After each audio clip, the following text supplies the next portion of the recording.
Je raakt hier iedereen, ja.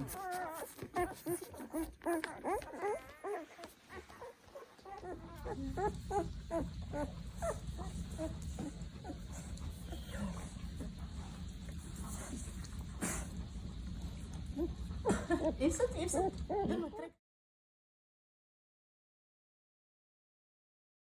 Bonsoir. Je n'ai aujourd'hui pas eu le moindre temps pour faire la vidéo, donc je le commence ce soir en étant en compagnie de ruminants. Donc, ce que je vous ai déjà dit, les ruminants ont une panse et encore 3 autres estomacs. Donc, la panse qui est devant ne doit pas penser avec un E comme chez nous, mais elle va métaboliser parce que le microbiote qui est dans la panse est si riche que la vache, quand elle est dans sa prairie, une belle prairie bien riche, elle ne fait pas de refus. Elle sait tout manger. Je dis souvent aux gens pour qu'ils comprennent, quand ça rentre dans la panse de la vache, un billet de 500 € va terminer de la même façon que celui de 5 €. Tandis que chez les monogastriques, donc prenons le cheval et nous-mêmes, tout doit être sélectionné. On ne peut pas mettre n'importe quoi dans notre estomac, parce que l'estomac est le douanier qui doit faire la part des choses. Et donc c'est le cerveau qui dit « je prends ou je ne prends pas ». Et ce n'est pas... C'est donc pas n'importe quoi. On est beaucoup plus vite empoisonné, donc, quand on est monogastrique, qui doit donc chercher et savoir ce qu'il doit manger, que le ruminant qui a ce nombre d'estomacs et surtout ce qu'il mange rentre directement dans la panse et là ça va être remâché. Ils vont donc remonter pas seulement les gaz mais également la nourriture qui va être remâchée et ça c'est typique pour les ruminants. Et non, les ruminants qui sont les vaches et les taureaux et les veaux, c'est pas encore la même chose que les moutons, qui sont aussi des ruminants, mais ces ruminants sont, eux, des nomades, donc ils sont sur le chemin, hein, qui sont, comme la chèvre aussi, elle est aussi avec un berger sur le chemin, ou un troupeau sauvage qui parcourt le terrain. Alors la vache, le mouton a la tête par terre, et entre les cailloux, ils vont trouver de quoi manger des herbages, souvent donc très pauvres, mais très fibreux. Et la chèvre, elle se met debout et elle prend ce qui est aux arbres, donc elle prend les feuilles et les écorces et les branches. C'est donc de nouveau autre chose. Quand on est ruminant, on n'est pas plutôt local comme les chats, qui sont parmi les carnassiers ceux qui sont locaux. Et donc ils sont à un terroir et donc ils ne quittent pas le terroir quand l'automne sonne, donc en septembre, et ils ne quittent pas le terroir quand le printemps arrive en mars. Nous avons donc de ça le besoin de comprendre que les animaux qui restent sur place, quand la saison change, eh bien, ils sont capables de manger ce qui est dans la saison. Et c'est pas la même chose quand il s'agit d'insectes ou quand il s'agit d'araignées ou quand il s'agit même d'herbage. C'est tout à fait différent.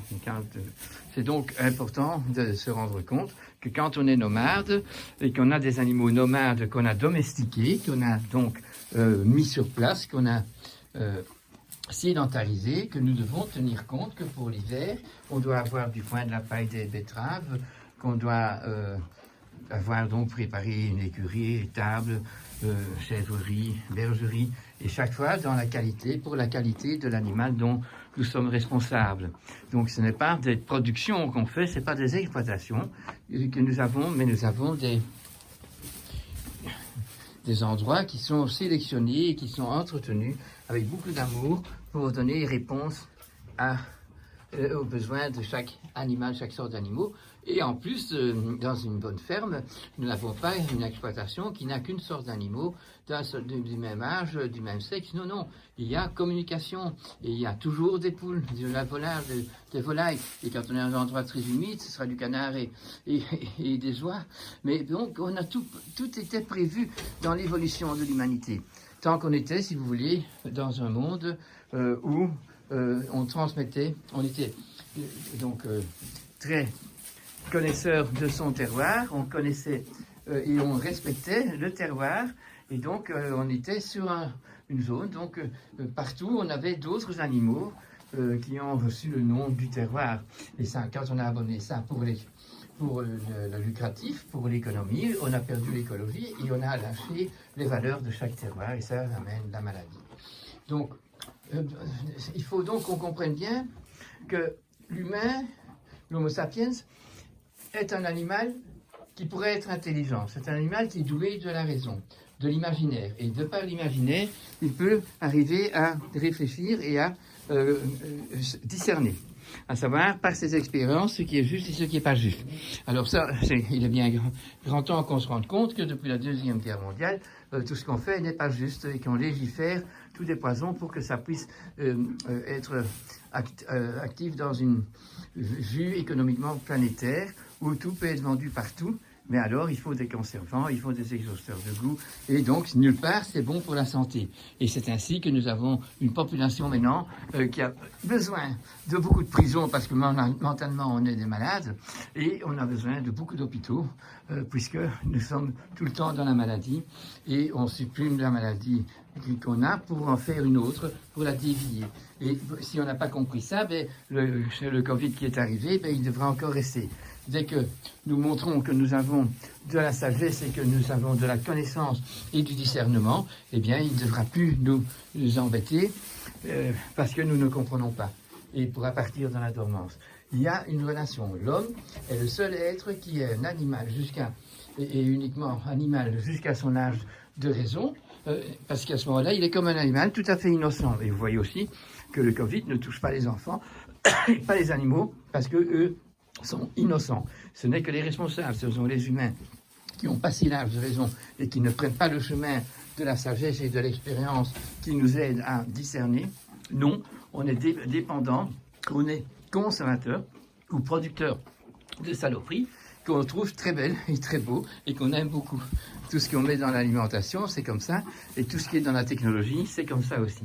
Et bien, je vous prie d'essayer de comprendre et entrevoir cette réalité, et de ce fait, nous allons nous améliorer et nous devons communiquer ça à tout le monde. C'est pour ça que j'insiste toujours sur la santé qui est dépendante de la sagesse, dépendante de la gestion de l'humain qui est le responsable de cette planète et le responsable de ces animaux et de lui-même, de ses enfants aussi. Et pour ça, il faut avoir connaissance de ce qu'est un virus, ce qu'est une bactérie, savoir que les maladies sont là pour nous aider, pour nous apprendre.